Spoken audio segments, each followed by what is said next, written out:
que Deus realmente quer de nós? Justiça.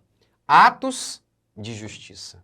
Bom dia, graça e paz do nosso Senhor Jesus Cristo.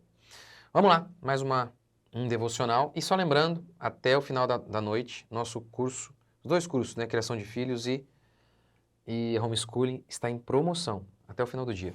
Vamos lá. Salmo 40, versos 6 ao 10. Tu não quiseste sacrifício nem oferta, abriste-me os ouvidos, não exigiste holocausto nem oferta de expiação pelo pecado. Então eu disse, aqui estou, no rolo do livro está escrito a meu respeito. Gosto de fazer a tua vontade, ó meu Deus. Sim, tua lei está dentro do meu coração. Tenho proclamado boas novas de justiça na grande assembleia. Não fechei meus lábios. Não ocultei a tua justiça dentro do coração, proclamei tua fidelidade e tua salvação. Não escondi da grande assembleia teu amor e tua verdade. Veja o que ele está dizendo, ó, verso 6. O Senhor não quer sacrifício nem oferta. Não exigiste holocausto. Espera aí. É isso mesmo que Davi está dizendo? Principalmente no Antigo Testamento, em que o templo continuava lá e com as ofertas acontecendo?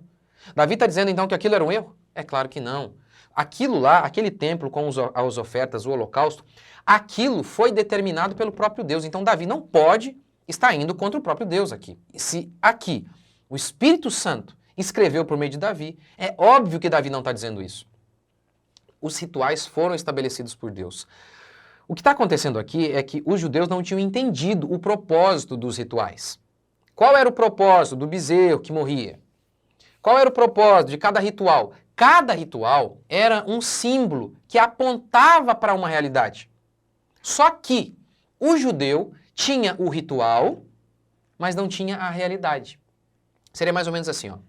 Isso aqui, o ritual do meu casamento, o anel de aliança, essa aliança, isso aqui é um símbolo e aponta para uma realidade. Que realidade? O meu compromisso e o meu amor para com a minha esposa. Agora, adianta eu ter o símbolo e bater na minha esposa de manhã, de tarde, de noite? Não faz sentido. É isso que Davi está dizendo aqui então. Quando ele fala que o Senhor não quer sacrifício, ele não está dizendo que os sacrifícios eram um erro, senão ele estaria indo contra o próprio Deus. Isso é importante dizer, porque a gente vive numa época em que as pessoas interpretam esse texto de maneira errada. Não, tá vendo? Deus não quer sacrifício, não quer ritual, então eu não preciso ir ao culto. É verdade, tem gente que vai ao culto e é como se não tivesse ido. Era como aquele povo lá, o povo de Israel. Fazia o sacrifício, mas batia na mulher de manhã, de tarde, de noite. Não adiantava nada. Mas se eles não batessem na mulher, eles não deveriam fazer as suas ofertas? Deveriam, tanto é que Davi fazia. Então, isso é importante hoje, porque hoje há uma aversão aos rituais. Há uma aversão. A ceia é um ritual, o batismo é um ritual estabelecido por Deus, que aponta para uma realidade. Então, Deus não quer, como por exemplo, a igreja de Corinto ia para a ceia e diz o texto bíblico que o povo ia apenas para comer e ficava bêbado. Então, de que adianta participar da ceia, que era um ritual estabelecido por Cristo, mas bêbado? Então, é isso que Davi está debatendo aqui. Essa é a ideia, que no final das contas, cada ritual apontava para uma coisa. Os bezerros mortos apontavam para quê? Para o quê? Para uma vida de arrependimento. Cada vez que eles viam um bezerro morrer, eles se lembravam que eles tinham que ter fé e arrependimento. Por que o bezerro morria?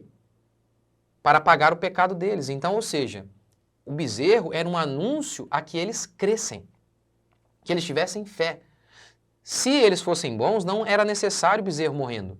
Só tinha bezerro morrendo porque eles eram pecadores. Então, tá vendo? Era um chamado ao arrependimento e à fé.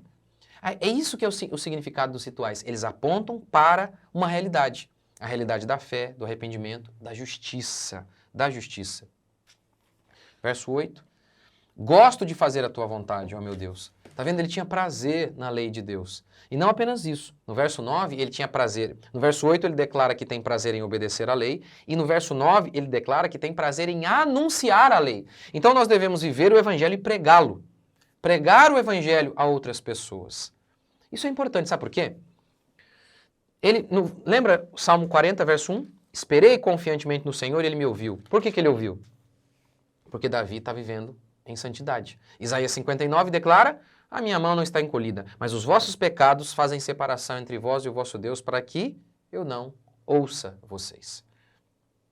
Então esperei pacientemente no Senhor. Como? Praticando a justiça. Ah, eu estou esperando, não acontece nada. Primeiro, pode ser que ainda não é a hora. Segundo, pode ser pecado. Pode ser pecado, exatamente. Ah, Deus não fez nada, não fez mesmo. Você está em pecado. Alguma coisa aí que você tem consciência e você insiste no erro. Você tem que se arrepender. Quando você está esperando em Deus e parece que não acontece nada, comece a avaliar isso. Vai ver se não tem algum pecado que talvez você não está tendo noção dele. Não interessa. Você tem que procurar saber o que está fazendo errado e se arrepender. Por quê? Porque Deus não nos deixou órfãos e sem uma bússola. Está aqui, ó. Leia a Bíblia e você vai saber o que você está errado. Ouça pregações bíblicas e você vai descobrir o que você está fazendo errado. Fazendo de maneira incorreta. Qual o pecado você está cometendo que está desagradando a Deus e Deus está fechando o céu para você. No Antigo Testamento, Deus fez algumas advertências a Israel nesse sentido. Se Israel pecasse, Deus ia cerrar o céu, não ia chover. Lembra quando Elias vai até Acabe? 3 anos sem chuva por conta de pecado? Tá vendo? Então, às vezes não está chovendo na sua horta e pode ter a ver com o pecado. Então, ore a Deus, porque o que Deus exige de nós são sacrifícios de justiça. Vamos orar? Senhor Deus e Pai, te agradecemos por mais um dia e oramos, leve-nos ao genuíno arrependimento, mostre-nos os nossos pecados, conduz-nos, ó Senhor, ao teu caminho, no teu caminho, leva-nos a viver em fé e arrependimento, genuínos, para que possamos experimentar qual seja a boa, perfeita e agradável vontade do Senhor. Ó Deus, abençoe meus irmãos, onde eles estiverem, que o Senhor possa iluminá-los e eles possam ver os seus pecados. Pai, sabemos que somos uma fábrica, o nosso coração é uma fábrica de mentiras. E o bobo preferido do nosso coração somos nós mesmos. O nosso coração ama nos enganar. Pai, não permita que nosso coração nos engane, para que não estejamos vendo nossos pecados. Ilumina-nos, ó Deus, por meio da tua santa e bendita palavra, para que possamos ver nossos pecados, identificá-los, nos arrependermos e então experimentarmos a boa, perfeita e agradável vontade do Senhor. Nós oramos, te agradecemos, em nome de Jesus. Amém, meus queridos? Olha, se tudo der certo, hoje vamos lançar o vídeo sobre o Jeff Dahmer. Assista. 6 horas ou 7 horas? 6 horas. Deus abençoe vocês. Até às 6.